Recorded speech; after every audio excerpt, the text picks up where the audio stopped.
یاد رکھیے حضور علیہ السلام کی حدیث کا احترام ایسے ہی ہونا چاہیے جیسے رسول اللہ کو اگر ہم حالت ظاہری میں پاتے تو اس وقت ہم حضور کا کتنا احترام کرتے، ایسے ہی حضور کی حدیثوں کا احترام کرنا چاہیے۔ اگر آپ ان محفلوں کا احترام کرو گے تو اس کی برکتیں پاؤ گے۔ یہی محفلیں تھی میرے بھائی جس میں آنکھیں بند کر کے لوگ رسول اللہ کا دیدار کر لیا کرتے تھے۔ یہی محفلیں تھی جب لوگ علماء کا بیان سنتے سنتے دل میں کوئی مراد لے لیتے تو محفل سے اٹھنے سے پہلے ان کی مراد پوری ہو جایا کرتی تھی۔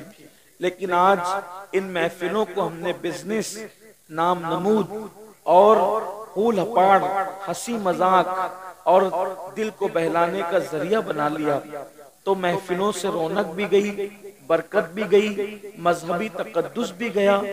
آپ سے میں کوئی ناراض نہیں ہوں، لوگ میرے کپڑے پھاڑ دیتے ہیں، میرا ماما ٹوپی چھین لے جاتے ہیں، میں اس پہ بھی ناراض نہیں ہوتا۔ ایک شہر میں گیا، لوگوں نے مسجد کے شیشے توڑ دیے ملنے کے لیے، مسجد کا دروازہ توڑ دیا۔ میں نے کہا کمیٹی والے بھرپائی کر دیں، اللہ انہیں معاف کرے۔ ہم ناراض نہیں ہوتے کیونکہ آپ جو کرتے ہیں وہ محبت میں کرتے ہیں، عقیدت میں کرتے ہیں، لیکن ہم تو انسان ہیں، آپ سے ناراض نہیں ہوں گے۔ لیکن وہ غیرت والا خدا اگر آپ سے بھی ناراض ہو گیا اور مجھ سے بھی ناراض ہو گیا تو ہماری دنیا بھی برباد ہو گئی اور آخرت بھی برباد ہو گئی۔ اب میں آپ کے سامنے کوئی لمبی چوڑی گفتگو نہیں کرتا، اس لیے کہ آنے میں ہم لوگ بھی لیٹ ہوئے، جائے وہ اتفاق سے ڈرائیور ایسا مل گیا کار کا جو شراب پی کر گاڑی چلا رہا تھا، مسلم نہیں تھا، وہ بچتے بچاتے آئے، اللہ نے خیر سے پہنچا دیا۔ اور چونکہ اب 4 بجے واپس سے ایئرپورٹ پہ پہنچنا ہے، اس وجہ سے جو ہے وہ ہم بہت لمبی چوڑی کوئی گفتگو نہیں کریں گے، ایک مختصر سی بات کرتے ہیں خواتین کے لیے اور آپ کے لیے۔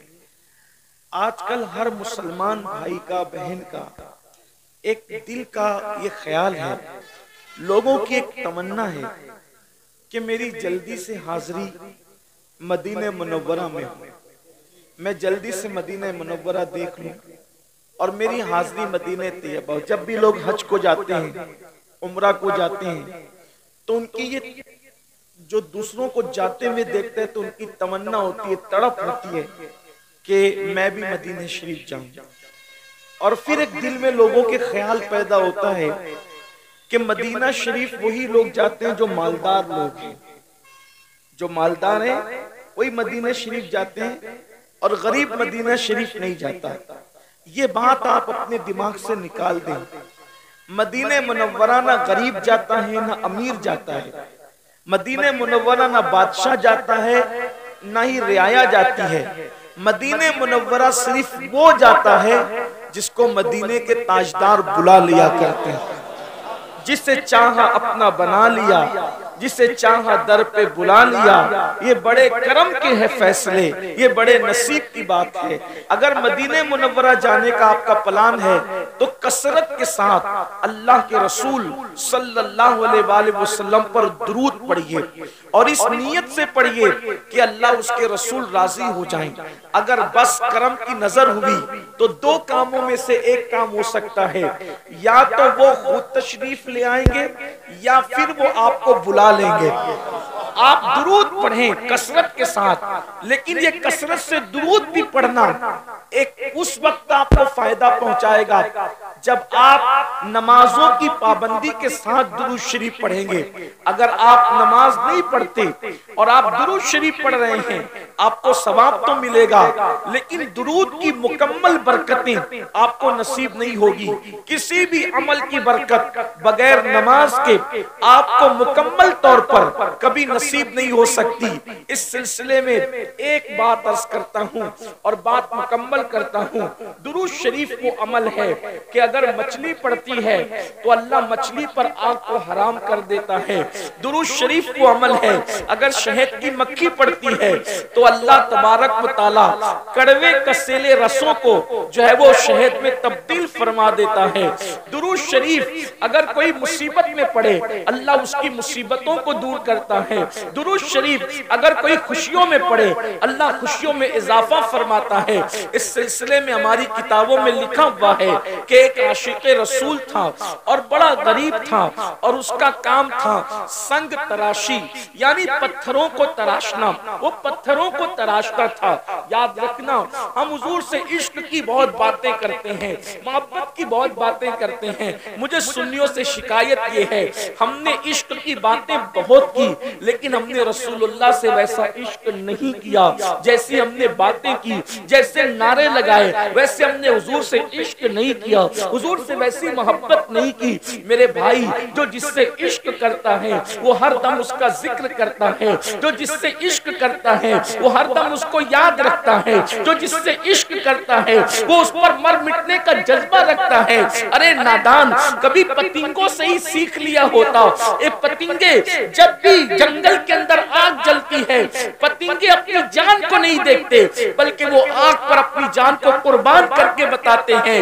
عشق ایسا ہے جو بچنا نہیں بلکہ جلنا چاہتا ہے, جو جینا نہیں بلکہ مرنا چاہتا ہے. اللہ اکبر.